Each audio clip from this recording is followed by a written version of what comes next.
Hello, everyone, and welcome to Beginnings, the show that asks, where do creative people come from? My name is Andy. I'm the host of the show and a writer and performer based in Los Angeles, California. Maybe you can hear the extra energy in my voice this week. It's because, for once, I am not recording this at midnight right before it goes out. I'm recording it in the evening. Everyone in the house is awake. All cats, all dogs, one wife. One dog, too, I guess. Everyone's awake, so I don't have to be quiet. How are you all doing? I know everything in the world is still abysmal. I will say this, I have a slight jaunt in my step just because immediately in my local immediate area, things are nice. We adopted 2 cats, like I said before in previous episodes. They are silky, they are beautiful, soft, wonderful. And we took the time to slowly introduce them to Mabel, and now they are getting along. And it's everything we would have hoped from this canine feline assemblage. So that's great. Also, I fought a giant, unaccountable entity, LADWP, which is the water and power company here in Los Angeles. They were overcharging us by thousands of dollars, and it was just getting impossible to pay these bills. Just like, well, I guess we don't have to go on vacation ever again. I guess we'll just keep paying colossal bills, even though I know, and they know as well, that it is out of proportion with what they should be charging us. But anyway, call me the anti-Jack Nicholson, because I fought the water company, and after 8 months, they said, yes, you are being overcharged, so we'll refund you that money. So folks, when you're encountering your dark nights of the soul, just remember, every once in a while, you can beat back the forces of evil, especially if the forces of evil are just bureaucratic fuck-ups. I don't know about fighting actual evil. I always go back to this one quote. This is from Vasily Grossman from his book Life and Fate. And he goes, "Human history is not the battle of good struggling to overcome evil. It is a battle fought by a great evil struggling to crush a small kernel of human kindness." Seems accurate to me, but in that small kernel of human kindness, I think, are the people I talk to on this show. And today is no different. Today I'm talking to Josh Margolin. And if you don't know who Josh is, I'm going to read you his bio right now. Originally from Los Angeles, filmmaker Josh Margolin always aimed his life in the direction of acting and filmmaking. He majored in theater, did improv, including performing in One Night Stand, an improvised musical, which toured all over, including an Edinburgh Fringe run. But since he was a kid, filmmaking seemed to be the thing. While Josh has written a number of shorts, web series, and a feature-length horror comedy, his first film as writer and director, Thelma, premiered at the Sundance Film Festival and is easily one of the best films of 2024. I was very excited to talk to Josh. Thelma hits all of the things that I look for in indie cinema, which is it's funny, it is heartfelt. It really reminded me of the indie cinema of the 90s that I grew up on, that partly made me want to do what I'm doing now. And what can I say? Josh is a lovely person. We talk about our feelings and our anxiety and everything you would expect us to talk about on the show. I won't spoil it. And also, this intro is getting way too long, so let me just say it was a joy to talk to Josh, and I hope you enjoy this conversation. Very quickly, coming up on the show, a lot of great talks, a lot of indie rock folks coming up. Felicia Douglas from Ava Luna and Dirty Projectors and her own solo work. That was a great talk. Doug Gillard from Guided by Voices. Dusty Reski from Rocket Ship. That was awesome. It's the 30th anniversary of Rocket Ship's album, A Certain Smile, A Certain Sadness, and it's such a good album. So stay tuned for all of those talks, but for now, let's talk to Josh.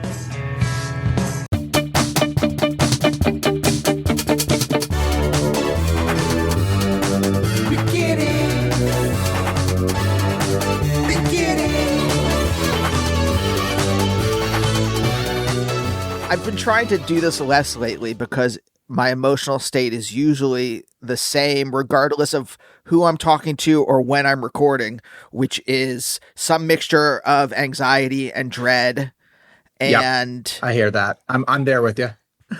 I don't know if that's great. That's not a great way to start off a conversation with someone you don't know, but who's you know kind of, I guess, through both their work and I guess whatever information I was able to find about you online. I think anxiety and dread is a relatable entry point for me. Is that that's a place I live quite a bit. I get that. I can relate to that kind of resting position. Okay, well, here's the thing though. Is that a lifelong thing, or is that just whatever, wherever you want to draw the line, 2016, 2020, 2025, those are some good like ramp up moments for sure. I feel like it's kind of been a lifelong thing, but also I feel like it's ebbed and flowed, probably depending on like what phase of life I've been in or like how aware I've been of the fact that I'm experiencing it. But like certainly, yeah, the past, handful of years have not been, not stressful. Okay, well, two questions. Yes. Are you Jewish? I am. Okay. Well, me too. So, okay, there's some that answers something. But also again, this is the internet, so I have no idea how truthful it is, but yeah.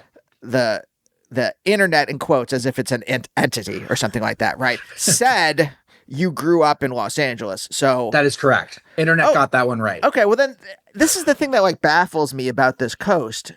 I grew up in Pennsylvania and then moved to New York, and everyone's anxious, everyone's kvetching, everyone like it's like a constant thing. And then I move out here like almost 10 years ago now, and it's the opposite, that people don't enjoy when you complain about things. So I am curious about if you're someone who the base, and you didn't say this, but I'll throw this on you and you can tell me if it's correct or wrong. The base existential state is anxiety and dread. I am curious how that even developed out here. It's a great question. And it's funny. It's kind of one of those things where I don't know that because I grew up here, I didn't know what it was like to not grow up here. So my life until I left for college, which was, I think, the first chunk of my life where I've really spent a portion of time outside of LA. I think I only realized how different it was upon coming back and realizing like, oh, right. Like this city is unlike some other cities that I've now spent time in. It's also like them in other ways, but it's unlike them in some fundamental way too. But it's a good question. It's like, it's not something I'm even totally aware of. I don't think. Like, I think I just had a little bit of that disposition.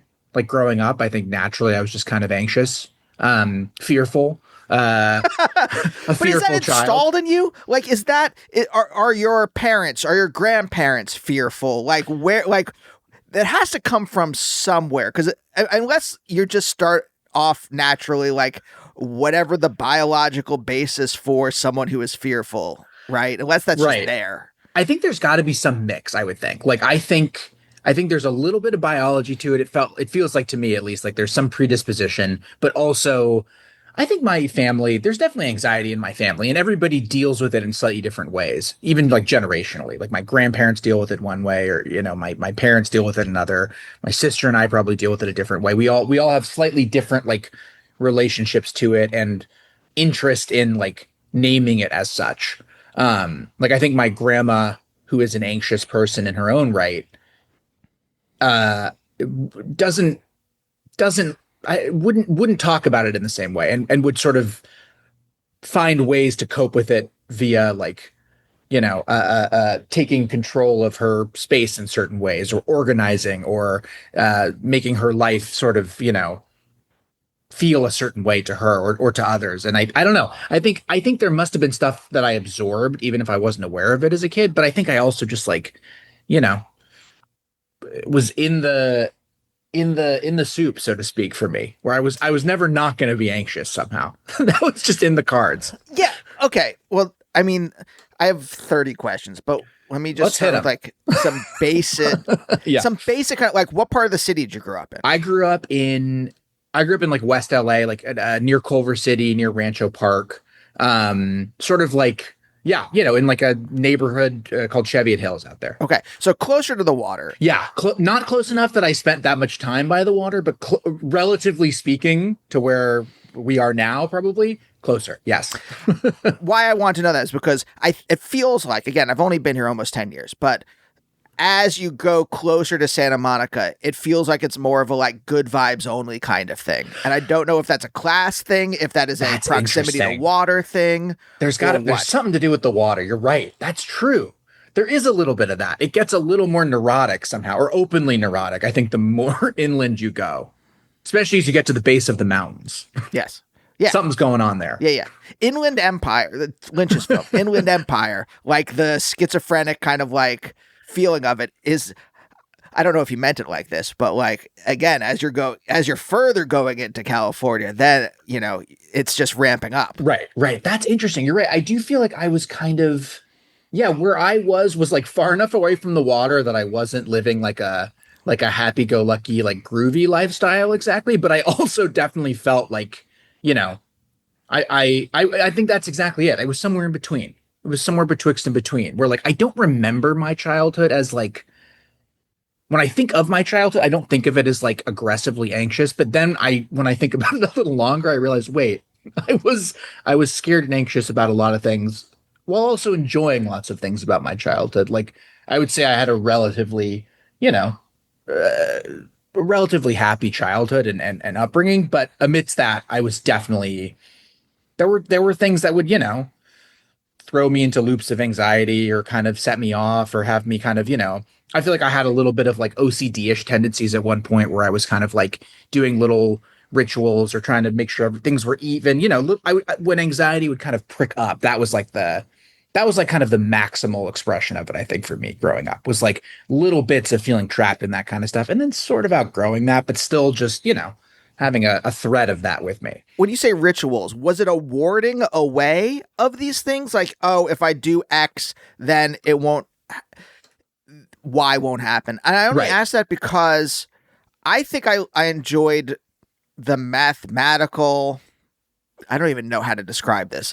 Yeah. When you said that, it reminded me of like, I would do certain things. Like I would only step, if I was accompanying my dad to do the shopping, I was at the Pathmark or whatever, right? Yeah. I would only step on certain tiles on the floor, but it was more, there was pleasure to like, oh, if I'm only jumping on the red tiles, there's some fun in this because this is fucking boring.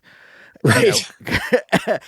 But there was no like, it wasn't like, uh-oh, if I don't do this, something bad will happen. Does that make sense? And that was It does.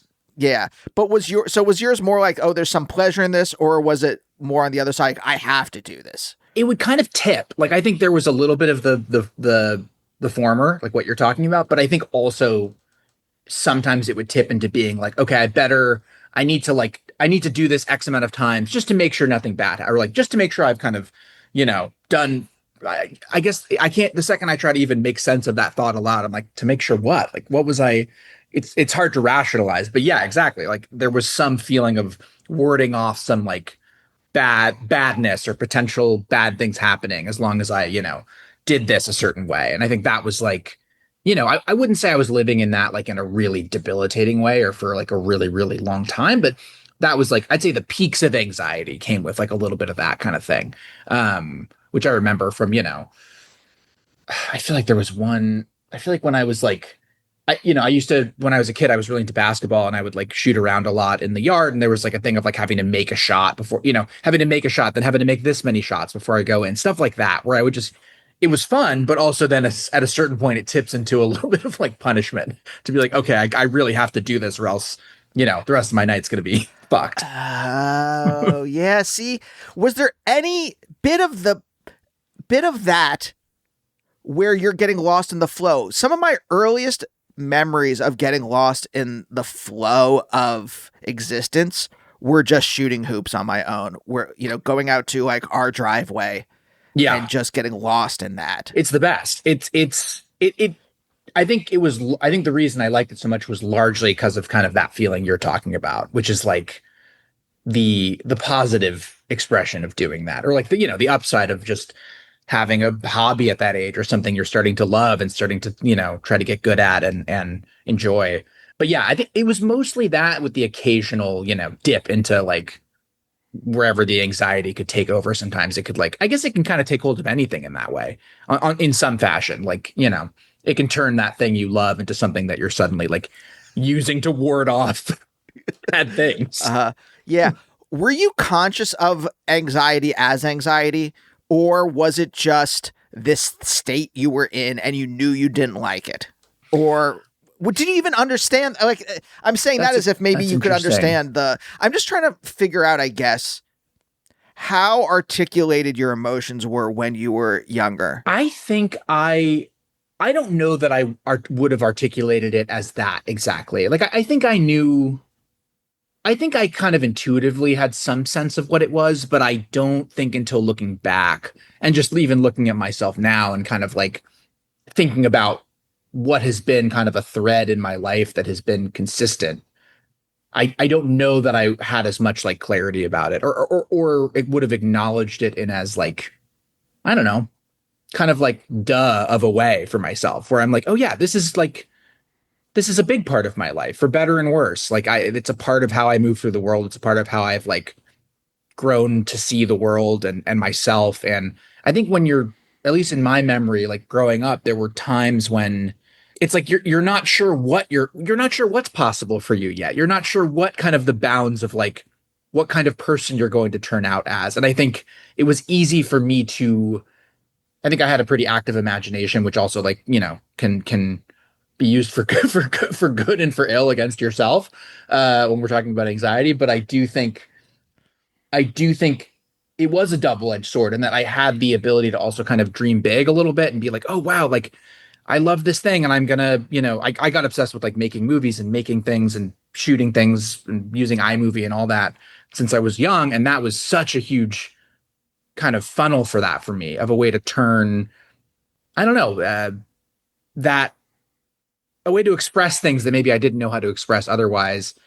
And in a way, I feel like I've sort of, God, I've sort of lost my train of thought of what I was even talking about. It was what the hell was I trying to say with that? I think basically I, as a young person, was like, oh yeah, I know what I was saying. It was the double-edged sword of like big overactive imagination, loved making stuff, loved kind of like imagining big possibilities, but also catastrophizing. But like those felt like kind of they were of the same, two sides of the same coin for me a little bit. And so I don't think I would have called it anxiety at the time, but it was definitely like, looking back, I can feel that that's clearly what it was. And I feel like I understand it a little more as a part of myself. But I think at the time it would have just been like almost more like fearfulness than knowing that I have like a propensity for something. If that makes sense. Like, not sure what's coming from the world and is something that actually should be feared versus what's my disposition or something. Right. I guess the thing that I'm curious about is, did that push you away from certain things? Like, the way I think about people is that there are just certain feelings you have, or certain things you get from, either generated internally or externally, whatever, right? But before you start thinking about what that means for yourself, you're just kind of buffeted by them. One is just kind of buffeted by them. Right. And it pushes you one way or another way, or it repels you, like, magnety, right? Maybe if it's fear, you're like, well, I'm not going to go do this because, like, I don't know if this is fear or not, but like, I didn't study abroad in college because I was in a band and I was like, oh, this is what I love doing. I really love this. I have a girlfriend. I don't want to leave these things to go to Paris, whatever, right? Whatever the thing I could have done, right? And part of that was I like these things, but also part of it was like fear of having to go to a new place, especially in a different country. And I just, I just didn't want to do it at that time like that, in that way. And I think both things kind of like worked to keep me where I was in a kind of like stasis. Right. Does that make sense? It does make sense. No, it makes a lot of sense. I think I relate to that for sure. Of feeling like I was never good with change. Change was always really hard for me. Like, changing school, transitioning between grades, schools, any of it, I struggled with. And I think the fear of that in a general way was something that also probably kept me at times from like pushing toward the kind of outer reaches of like possibility for me. Like I think that's why in a way imagination sometimes felt like a safer place to be, where it was like, making movies with friends and running around and being a kid. There were still ways to like kind of take risks and explore things, but there was also some sense of control to it, as opposed to like, you know, kind of like you're saying, like actually putting yourself in a situation where you're uncomfortable or you have to actually like adapt to something and you're kind of on your own. And I do think I probably was like avoidant sometimes of doing certain things like that. Like I didn't go abroad either. I transferred schools, which was part of it. So I kind of felt like I already had moved around a bunch. And I was like, well, now I just want to spend the 3 years that I have at this school. But I do think like, yeah, a lot of other people left. And I think I didn't do it. I sort of similarly was drawn to just being like, okay, I'm gonna take whatever risks I'm gonna take, and I'm gonna explore creatively these things that excite me and interest me. I was always very like single-minded about that when it came to making, movies or writing or acting or doing stuff like that. That was always like something I was very driven to do. But things outside of that, I feel like I was a lot, whatever fear I didn't have in making work, I had everywhere else. This is okay. This is putting a lot of pieces into place in my brain where I'm like, oh, I wonder if this is, again, what I'm about to tell you is just such simple armchair psychology that I wouldn't put a ton of stock into it. But it feels like maybe there's something there for both of us in that there is fear of the outside world that is permeating both of us as kids. Yes. And definitely not now. Everything is great now. Now things have really settled down. Yeah. There's no, I did not look up the phrase Samson option last night and quiver in fear. So yeah. No, now things have really just chilled, which is great. Great stuff. Yeah. Everything's good. So, okay. So, but like there was, I do think that like my parents did instill a kind of fear of the outside world in me when I was younger.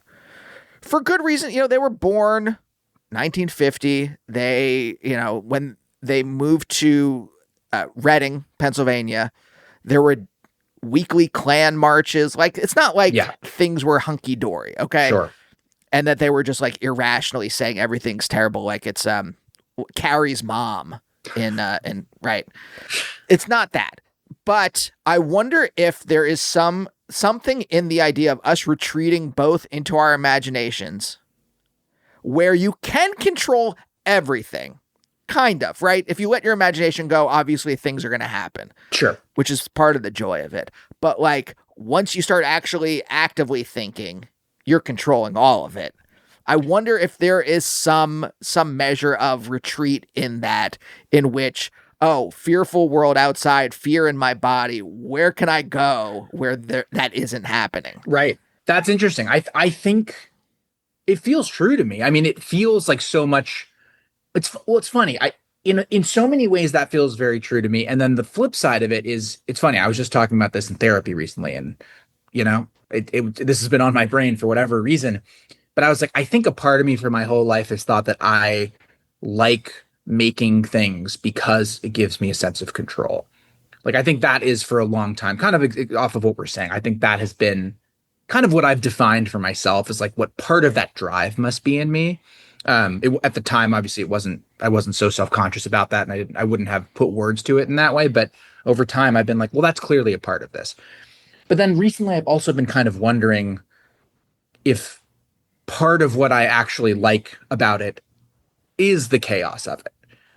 Like, it is controlled. There are buffers to that. So it's not, maybe absolute chaos. But if I'm actually a little more craving that unwieldiness than I think, and that's sort of, to just bring you right up to date on my therapy, that's about where we're at. I'm starting to think about that. I'm starting to chew on that. I'm starting to wonder if that's as much of a driver for me as what I thought was control. And I think the truth is probably a mix of the two, and, always kind of a push and pull between them. But I hadn't even really considered that was something that I wanted in my life until I think I started to feel also just like, I don't know, when you're making, when, you know, as you know, in this kind of work, when you're writing, when you're making things, like, it's such a weird mix of being so solitary and kind of stagnant for long periods of time, and then being like totally overwhelmed and like in it and like going crazy for another period of time. And it's a strange thing, I think, to kind of live between the two of those, when your life can feel so dramatically different depending on what chapter of work you're in, and what kind of, you know, year or couple years or months or whatever it is that you're in. And I do, yeah, it's just something that I feel like I've been trying to metabolize in my own head recently, and think about what side of it I'm actually getting what out of. Yeah. Okay.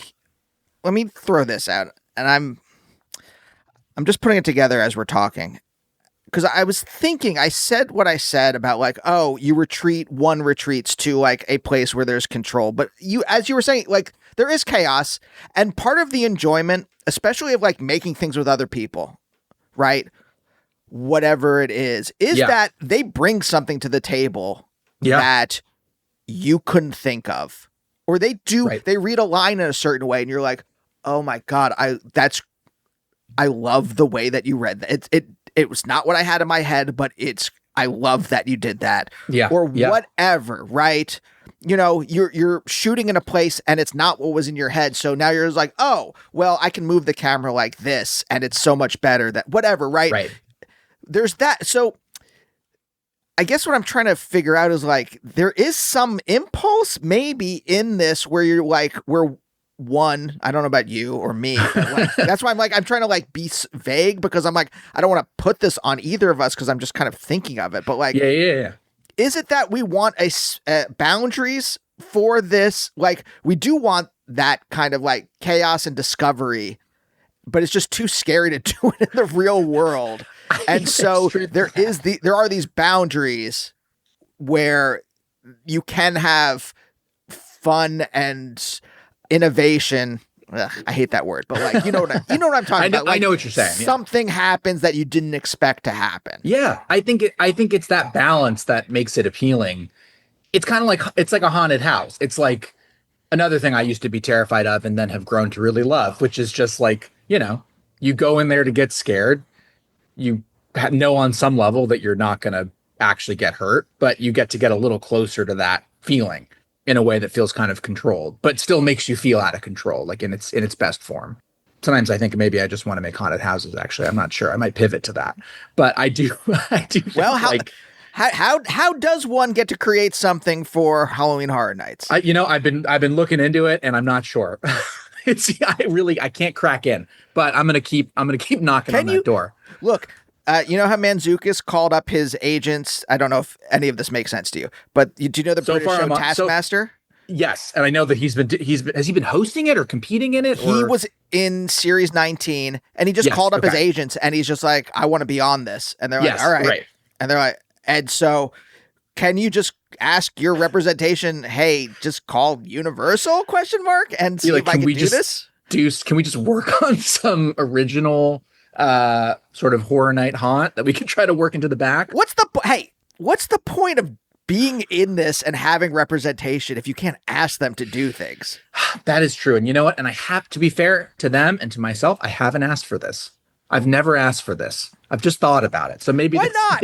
Maybe after this I have a call to make. Or just write. Look, there's something I wanted the rights to, and I was just like, instead of going through 10 layers, I'm just going to write the company and see if I can do it. Just do it yourself. Sometimes that works. I've had friends who have definitely reached out like directly to the writers of like a graphic novel they love, and then kind of found a way to option the rights and work on it. Like, you know, people, if it's the right fit, it's the right fit. Yeah. I left enough in the email. It was like, hey, I'm not just like a crazy person, and I'm just not ready. Like, there are legitimately pathways to make this into a thing. I promise you, it's possible. There is a path. But anyway, okay, so let's call this some kind of equilibrium between fear and joy, discovery, however you want to like phrase. I like that. Yes, the other side of this.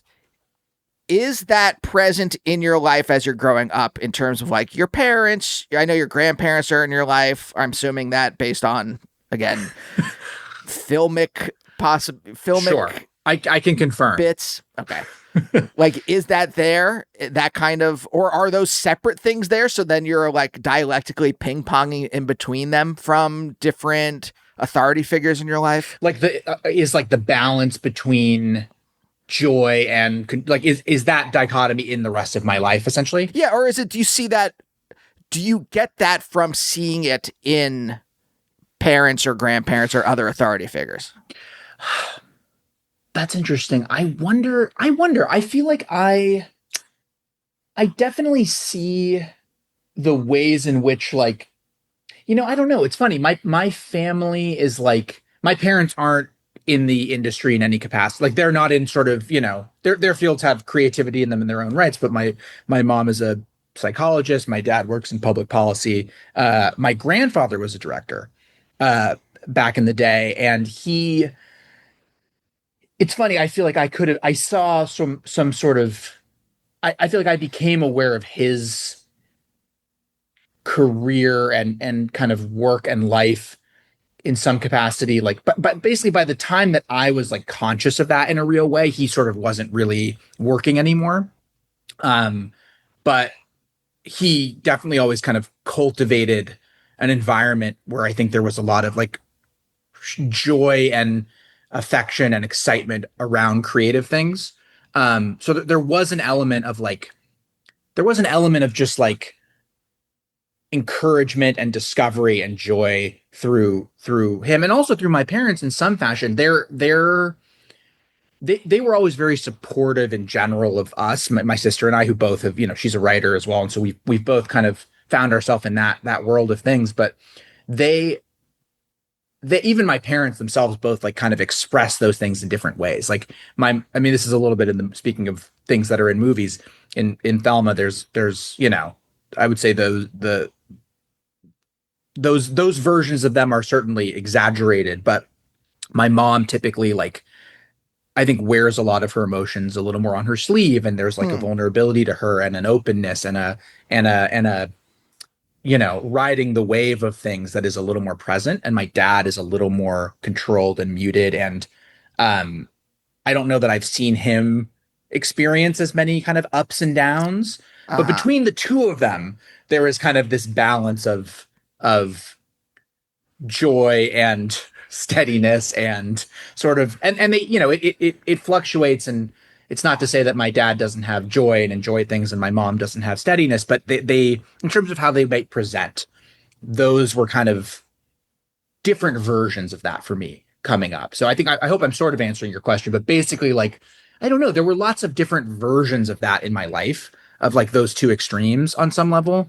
And I don't know. I wonder if I metabolized them in a certain way, or was conscious of that, or if that just kind of seeped in to my brain in some fashion. Yeah. It's just that, and I'm not putting this on you, but I think there are a lot of people who will say there's some kind of fait accompli to what they do, to what they want to do in life, their existential decisions, because there is an example of that in their family. Right. And I can give you as many examples of that same kind of pattern where the person doesn't end up being like you. So your grandfather's a director, right? Yeah. There's plenty of people who that happen, or whose parent is a director, something like that, and they don't. They go off there and actuary, or whatever, an influencer. I don't know, but something that's totally not that. And I am curious though. And you said he wasn't doing it anymore. He wanted to be, but he just wasn't. He was. Or sorry, finish your thought. But yeah.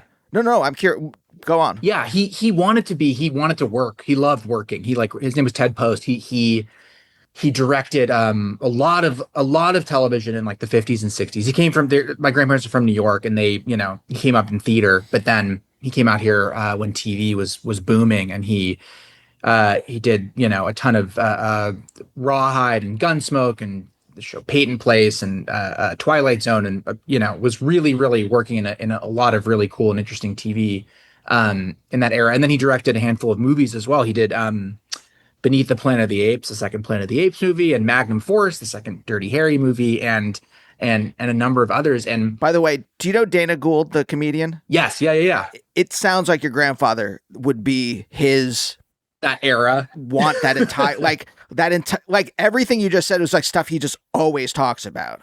That's so funny. Yeah. Well, we can, I was about to say we can connect them, but sadly, my grandfather has since passed away. But I know that era is such an interesting era, and there was so much interesting and wild stuff going on in the TV world, and even in that era of movies. It's like it doesn't surprise me that that's an era that also is like really fixed in certain people's kind of creative minds. I think with him, he just loved working and loved doing it, and wanted to be working all the way up into his, he died at 95 in 2013, and he was trying to work kind of up until the end, but I think he felt, it was obviously a lot harder for him. I think once he got into his 80s, like I remember being on, I think the only time I ever, the last thing he did was a short film that this actor, Peter Mark Richmond, who was a friend of his who he had worked with, had written this short called Four Faces. I just remember this so distinctly.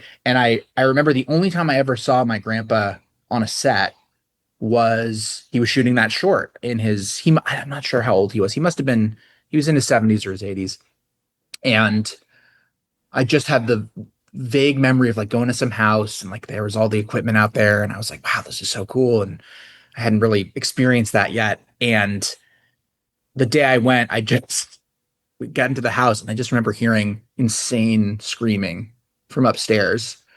And then someone like marched out, and I think he and the DP had gotten to like a big fight, and the DP had like walked off. I could be getting this wrong, so nobody quote me, but I just remember there was it was kind of like, it was just like this day of like, I don't know, things were clearly not going the way he wanted, and there was some frustration boiling over. And that was like the only time I ever really got to see him work in that capacity, which was, there was something kind of sad about not getting to see him do his thing throughout, such a long, like illustrious life of doing it. But just, by virtue of the time that my interest in all of this was perking up and he was around, he wasn't really working anymore. But we talked a lot about this stuff. Like he was okay. Very encouraging, and he was someone who we watched a lot of movies together, and his like support and influence was very felt, I think, in my childhood, even if it wasn't something where he was sort of an active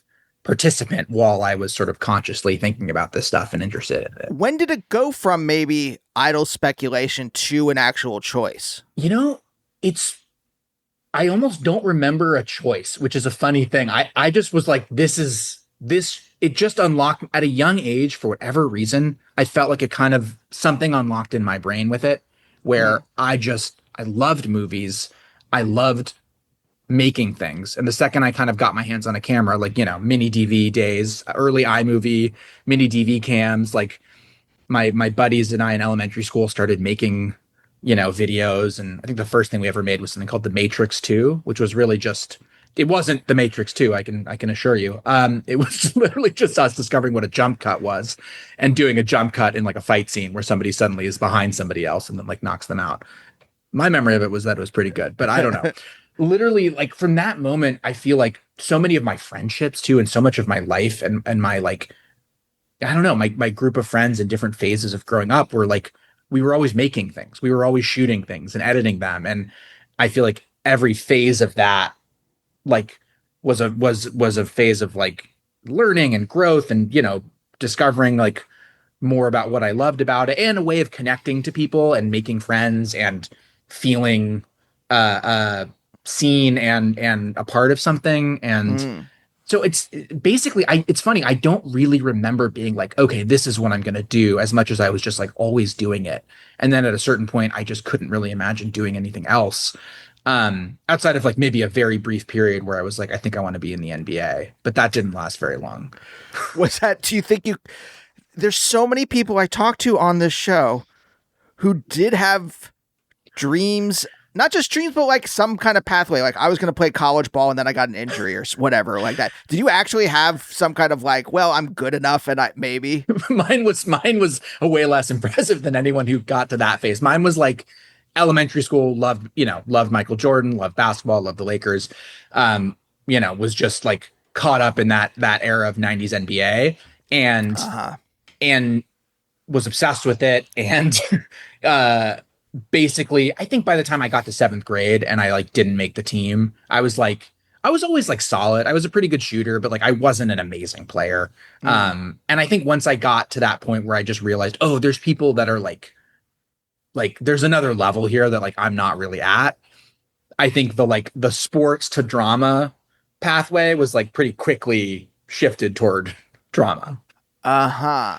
So I didn't have a very long pathway there. I had like a childhood love for it. And I still love it, but like in a different way. It's interesting. It does feel overdetermined for you that this is what you would do.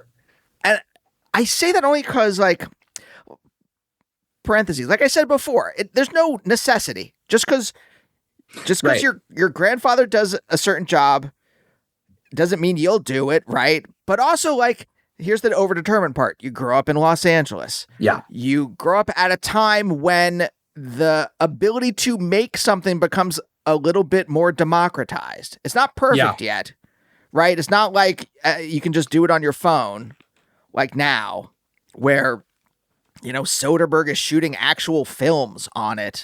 Right. But like, I think you're a little younger than me because my editing at the very beginning was 2 VCRs. So you shoot something and then you're now using 2 VCRs to try to edit it together. And it's not great, but it's, But it's the beginnings of all that. Yeah, exactly. Yeah. And then when I really started to like make shorts and things like that, then it was iMovie. Then it was that kind of like, or I learned on Final Cut Pro for real. Yeah. And that's Same here. That's like when I tipped into actually being like, oh, okay, now I can, the iMovie to Final Cut pipeline of the early 2000s. Yes. Yeah. So I think we're like roughly around the same era. Yeah. If not, even though I'm a little bit older, I think probably, but like, it feels like all of these things together would then overdetermine the direction you're going to go in. Even though, like, you said your mom is a psychologist, your dad, He works in like public policy and like healthcare and stuff. Yeah. so even though there's that, I guess what I'm trying to figure out is like, was there any thought, like outside of like a brief fling with, oh, maybe I'll play for the Lakers, right? Outside of that, Yeah. was there any other, or was it really just like all of this stuff is a confluence that kind of like sweeps you up in a certain direction? Looking back, it kind of feels like the latter on some level. But I do think there were definitely phases growing up where I was like, maybe I'll do this, or like maybe I'll be a doctor, maybe I'll be a lawyer, maybe I'll, any of these, high these jobs with skills that I don't have. I think there were definitely eras of like considering, well, this would be interesting, or what about this? Or I took an EMT class in college, which I never finished because I was doing the play, and I was like, well, I don't want to be like an okay EMT. That doesn't seem like a good path. Like, I was like, if I'm not gonna really do this, I shouldn't do this. But I guess that's all just to say I have had, interests and curiosities about like expanding my horizons, because it has been so overdetermined in some ways, and I have been so sure for so long of like wanting to do this kind of work and being kind of steeped in it, be it from like early friendships and dynamics like that, where I, to like even my time in high school, like there was some elements of that defined by like making things with my buddies and showing them, and that being a part of my identity in school, and like feeling seen and feeling like myself in that way, and then having to kind of recreate that in different phases of life, and always feel like I was kind of chasing the ability to recreate that, because it was so, in some ways, so fulfilling to be like kind of appreciated or seen in some fashion by your peers, and especially when there's like a smaller community like that where you actually can feel the effects of that. And then obviously as you get older and you get into the world, it's like there isn't such there's versions of that, but they are increasingly large and take increasingly long to kind of navigate and find your way through. But I do think despite having, these like other curiosities and other wonders, I don't know that on any like fundamental level I ever thought I would do anything other than like something in this world, which I think on some level has helped me do it by just being single-minded. Yeah. But the flip side is I do think also sometimes I think historically I've probably put too much of my identity and self-worth and just just life into work and into that notion of needing to kind of figure things out or make things or express things that I maybe didn't know how to express in life through work. And I feel like I'm trying to find I'm trying to find the balance there, I think, in general in my life. I mean, there's two things. One is, I mean, I guess that's why I asked earlier about kind of like how you were emotionally created as you grew up, right? How, what are the emotional winds buffeting you from the signals you get from your parents? Because, I think about Los Angeles and especially LA and New York as these centers where like you're allowed to feel your emotions versus the rest of the country where it's all very buttoned down, waspy type kinds of in various different locales. Like obviously Minnesota's got their own version of that, and Oklahoma has their own version of that. Pennsylvania has got their flavor. Yeah. But it all adds up to you don't let the emotions out. You hold them down. You Gulliver in Lilliputian, is that where he's like tied down? Sounds right. I'm going to say sure. yes. Yes, sure. It's Gulliver and Lilliputian tied down by the Lilliputians, right? That's what you're doing with your emotions. And the stereotype for LA then for me in my brain was always Albert Brooks, right? Albert Brooks gets to like be anxious and talk about it. Yeah. Yeah, right. And modern romance and then like everything. He's like saying this stuff. And I'm like, oh, well, they can do that in those cities. Right. So, okay. So there's something there. And there's the other thing that I was going to say was, again, this is a lot, but like, respond to it however you feel like it. The idea of that, like, choice and overdetermined, like one of the things I thought about that too was just like, why I asked, like, when do you make a choice? Because if you don't, like, how do you ever, there's some point where it's not just you're swept up. You have to actually make a choice in order to do this well. Right. Yes. But like, then you have to start like, well, okay, if I'm going to do this well, I have to like actually like think about this. It can't, unless I guess someone could be like a prodigy. Like there were people I remember when, I forget who it was, but we're talking at UCB in New York. There was someone who was like a terrible, like incredibly funny person, but a terrible teacher. It's because they just kind of like, they knew how to be funny, but they didn't know how to like tell people how to be funny. Right. If that makes sense. So I guess you could have internalized all this stuff and just like, but like, you know what I'm saying? Yeah, I do. No. And there was, it's more like I don't remember specifically kind of feeling like, okay, I'm going to go for it as much as I like felt like I continually kind of just kept putting one foot in front of the other and like getting swept up into doing it and loving it. And then from there on out, I feel like I had made a choice at some point, even if I wasn't totally aware of it, where I was just like, this is the thing I love. This is the thing that just makes the most sense to me in the world somehow. Like it feels like a place where like, there is some order brought to some chaos, and I'm very drawn to it. And I am drawn to like wanting to know everything I can about it and try everything I can within it. So I think you're right. You definitely have to have there has to be a decision that it's not like you're drifting into it as much as you're like, for me, it felt more like, oh, once you pop, I guess, what is it? Once you pop, you can't stop. Is that Pringles? But yeah, I think to your point, like there is choice. There is like, you have to lean in, you have to decide on some level. I just don't really remember. I don't remember like choosing it as opposed to something else as much as just feeling like, okay, I'm going to keep running straight at this. And I love this. And this just makes things make sense to me. So that's the thing though, with the emotions, were you allowed to express your emotions? Could you tell your mom, I'm scared, or I feel, again, I think we said like, we couldn't articulate what anxiety was, but we could feel it, right? Whatever the thing, could you tell, like, it's not that my parents forbade me, like it was a very loving household, but we just didn't talk about emotion. Like it just didn't come up. Yeah. So there was never like, I'm sure I could have told my parents what I was feeling if I wanted to. It just never felt like that was even a possibility. Like, That's could you do that, interesting. or was it only in fictional things that you could actually express yourself? I felt like I was able to with my parents growing up. I feel like that was encouraged in some fashion. But the flip side is I also think I was not as I don't know that I was as good at doing that in the world.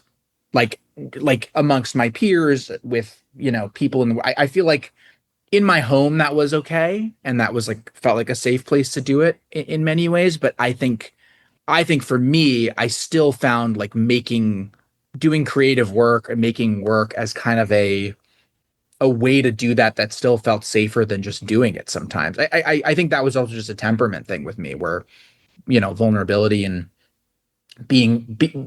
I was definitely a shy kid growing up. I also, enjoyed I started really enjoying, acting and writing and making all these things, but I do think that ended up being a way of also not a crutch exactly, but kind of a crutch where it's like it's like a third thing as opposed to just me saying how I feel and letting that ring out and be met with whatever it's going to be met with. I think there was some safety and also some, encouragement through exploring that stuff through something that is over here, that is like slightly outside of from yourself, but slightly outside of yourself. Yeah. Okay. Again, this feels like armchair psychology type shit, but it feels like you're moving. So you go from being able to control fictional worlds in your head or by filming them, right? To acting, right? Say in a play or whatever, right? Where now it's you. Okay, so you're like moving further away. Now it's like you're getting closer to reality. Right. But it's still like I remember my old writing and performing partner when I was in a sketch duo. I remember him telling me that what he liked about being on stage was that he knew all the rules of what needed to happen. Mm. And that has stuck with me it's like 15 years ago. Like that's stuck in my head because I'm like, oh, you wanted a place where you fully knew what was expected. And he was an incredible performer and he could just deliver. Yeah. And so he wanted those boundaries on him so that he could just be free ? I don't know if that makes any sense to you. It does to a point. It's funny because like with performance, which is something I did for many years and still do occasionally, and I love it. But I also think with my temperament, like I don't think I was someone who was like totally able to be lost in themselves on stage. Like I think there were still some the nerves surrounding it never like totally subsided for me, even though I still loved it and like I did it a lot. And I for me, especially on stage, like in, acting on camera for whatever reason feels like a little less nerve wracking to me, than acting on stage or performing on stage. I think I got a lot out of it and I love doing it. And I also feel like the longer I haven't done it, the more afraid of it I get, or the more I go like, oh man, I'm like really, I'd really have to work that muscle again. And I'd really have to get back in the spirit of it to feel kind of free or loose or comfortable. And I'd like to think on some level that I could and would, but I do think even while doing it, I was never somebody who was like fully in that place of like, well, life just makes more sense up here as opposed to I love this. It still freaks me out a little bit, but I really get something out of it too. I was more that in that camp, which is also why I think like directing and writing and, doing things that are not just performing ended up feeling to me like almost a slightly better. I mean, there's many reasons I think why obviously you end up in the place you end up, but I think for among other things, I think my temperament is also probably better suited on some level to being creatively involved in something, but not always the one who is kind of on the end of having to perform it all the time. Yeah, I get that. I think the thing I'm trying to figure out, there isn't any kind of specific thing art has to do, whether it's a film, a song, an album, a painting, whatever, right? But it seems like in this case, in your case, for me in some way, that there is some measure of emotional expression or expression of something that we get out of it. Like I was trying to figure out, I'm working on the script right now, and I'll just be vague. Yeah. But the story was like pretty straightforward. And then I'm sitting here, I'm just like, yeah, I could write that. It feels boring, even though I like the idea, but it feels boring to just write this like straightforward thing. And I was trying to think of like, well, what's the emotional thing for the main characters? Like, what is it that could add something to this that could make it a little more robust and give it a little more oomph? And partly I'm not trying to like create this, picture where, oh, in film or in a script or whatever, you can finally like get these emotions out. Cause it doesn't seem like that's what it was. It seems Right. like you were allowed to feel emotions. You could talk about them if you want. Like, it doesn't feel like you were repressing them in any way, but like, what do you think is the connection, if any, between like controlling a fictional world and being able to express some emotion? Is it just something you can't do in real life in some way or something, or articulate it, or you get to explore it? I don't know. Like, It feels like permission on some level. Like it feels like permission to explore something that maybe in regular life would feel more vulnerable. And I'm sure there's people for whom sounds way more vulnerable to write it and make it instead of just talk to somebody about it. But for whatever reason, for me and for I suppose a lot of people, like some version of getting to being encouraged to express something in that way. Like, even though I was obviously, it was an okay thing to do, growing up, I think for whatever reason, my temperament and my, what shyness or discomfort with it, whatever, I always still was a little bit of, I had a tendency to be avoidant of it or to be fearful of doing it or to feel a little bit overwhelmed by it. And I think if you're a kid who has big feelings that freak you out, having a place to kind of play with them and be encouraged to do that and feel encouraged by others to continue doing that, for me, definitely felt like it was some way to kind of touch the scary thing or like wade into the scary thing for me, even if it was not diving in head first. In life, it was a way of like being encouraged to think about those things, to try those things, and I think as I've gotten older and as I've done it more, I think that's become more the guiding principle for me of like having to have some real emotional connection to something. I feel like coming up, it was a mix of like things I love, things I just thought were super funny or clever or interesting, some of which were great and fun and I love. But I think as you, after, in starting to make things and realizing how much goes into it and how much of yourself you have to give to it, the goalposts almost feel like they move a little bit, where it's like, for me, it's, there's still a million ways into things that can be exciting or fun for different reasons, but that I'm looking for like some emotional connection, something that I feel like I can pull out of something or express through something, whether I'm writing it or directing it or whatever it is.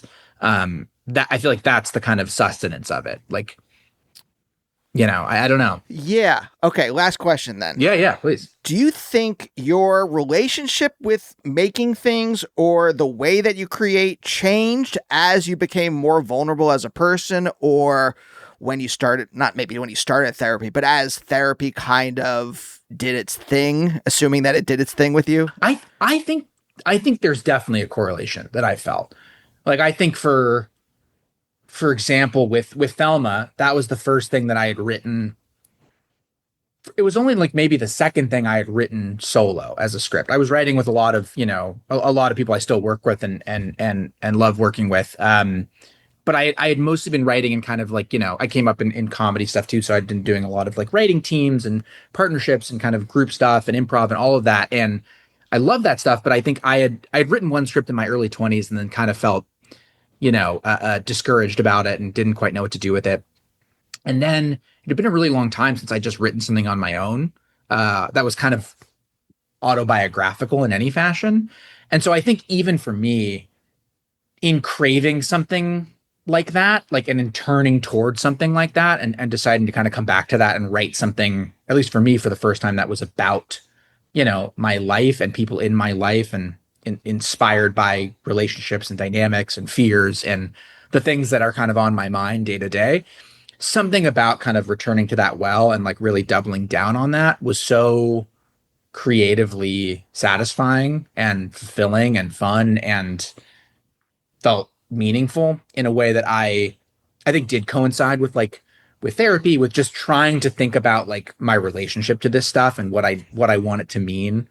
And also like the ways in which I put too much pressure on it, the ways in which I maybe look for too much in it, as opposed to think about what I want to give to it. Like I think it's a clunky way of putting it, but some version of my relationship to it was kind of shifting in that moment, and continues to in some fashion. But I do think as I got a little more comfortable with the idea of being a little more vulnerable, a lot of possibility opened up in my life and in my work. And I'm really happy to have kind of made that turn toward that, which was something that I think I was kind of, not running from exactly, but definitely keeping a little bit at arm's length, even within the creative work I was like pursuing at the time. Yeah. Did you see other people's reactions change too as you're becoming more vulnerable? Do you know what I mean? Like, I know that like when I was like, I really wanted to be Bob and David. I wanted to do Mr. Show. Yeah. And it's just like very irony laden, very silly, without there being, I was going to say, without there being a lot of emotion, other than anger, which I feel like is right. permeates a lot of other stuff. And it was, I guess, through meeting my wife and therapy that then like changed how I write. And it changed how other people, they're like, oh, okay, that I can connect with. This newer stuff I can connect with, where that other stuff was there were so many layers before that you would have to dig through to get to an actual emotion. Right. I was so afraid of showing anyone anything real that I buried it to the point where where it was like at the Earth's core. Right. Yeah, totally. And no, I get that. Yeah. So people's reactions change, ?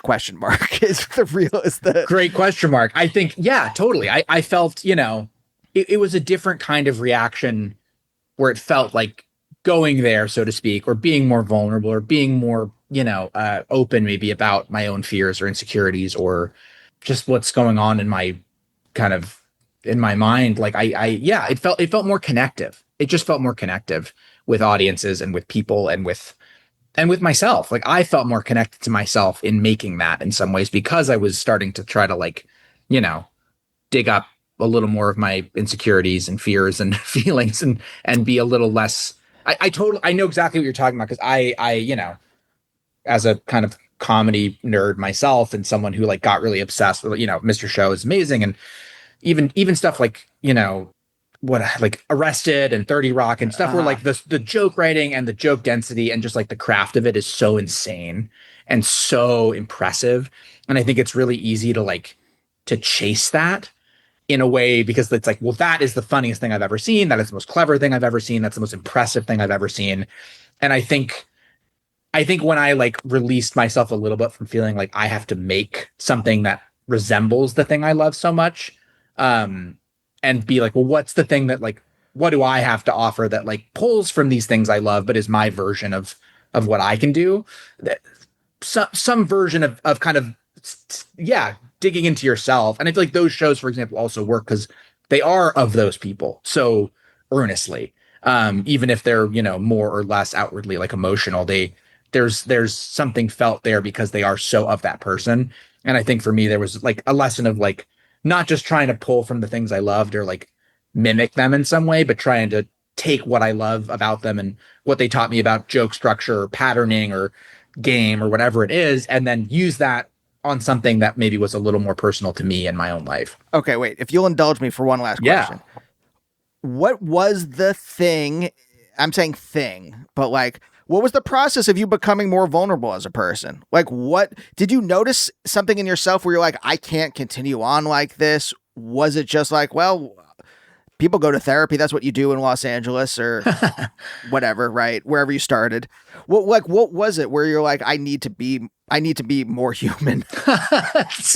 I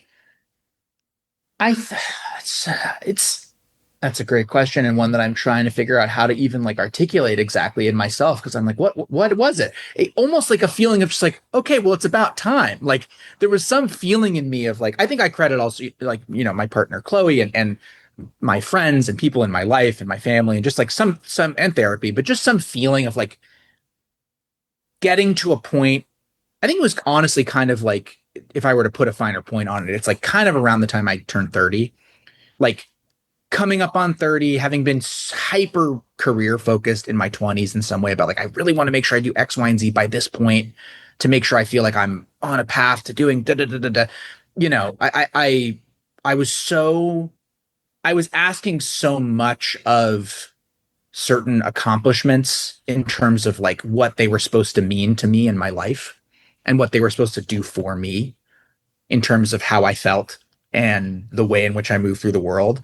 And I think kind of coinciding with deciding to write Thelma and make that movie and make it with friends like Zoe and Chris, who produced it, are some of my closest friends and brought that thing to life. And like finding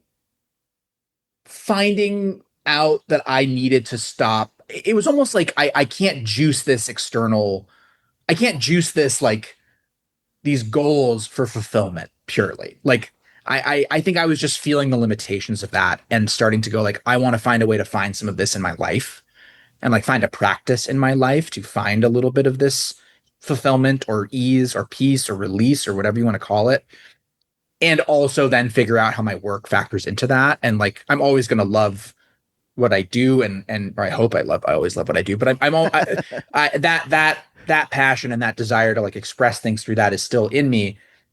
But I think I also realized that by some feeling of like needing that to do so much for me was always going to lead to some amount of disillusionment or disappointment or resentment or just feeling of like something being out of my hands that is actually more in my hands than I'm making it. And so I say this as if I've, you know, figured any of this out. And I don't know that I have. It's a process, obviously, but I do think that pivot point into just, again, like not thinking about what someone might want from me, but going, what do I actually want to make? What do I actually thinking about? What am I actually afraid of? Was a really cathartic and helpful beginning of that journey or continuation of that journey. Cause I, you know, feel like in some ways I've been learning to get there over the course of a million different things that I've been doing with all my friends and collaborators over the years. And so I don't know. I that's a long-winded way of saying like, I think I just started to feel like I couldn't put everything on this external validation and I needed to find some way of just like finding it in myself, which I, some days I do, some days I don't, but I do think that's the realization and the quest at the very least. Yep. Yeah, that's it. That shit. It is. It is. I've said this like a billion times in a billion different places, but like expecting a sticker from a producer. Right. It's like Mark Maron had that whole thing is like show business and your parents. Right. And like trying to get over that. And obviously it's simplification. But like that feeling of like what does one want to make that comes out of them naturally that isn't like, am I a good boy? Yeah, exactly. It's that classic thing. It's like, it's what we all go through, I think, in some form or another of like going from like outside in to inside out and just being like, oh, right. It feels a lot better to start here and then let the chips fall where they may, as opposed to kind of trying to chase some impossible moving target that may not even exist in the first place. Yep. Josh, we fixed it. Well, we identified, we manifested it within a conversation. That's right. That's good stuff. Don't know if we fixed it. But. No. There's more work. There's more work to do. But thank you so much for joining me. Thank you, man. Thanks for having me. This was so fun. Thank you for doing it. Yeah, absolute delight. And we'll see you next time. Bye. Bye, oh, bye, oh, bye, oh, bye, oh, bye, oh, bye, oh, bye, oh, bye, oh, bye, oh, bye.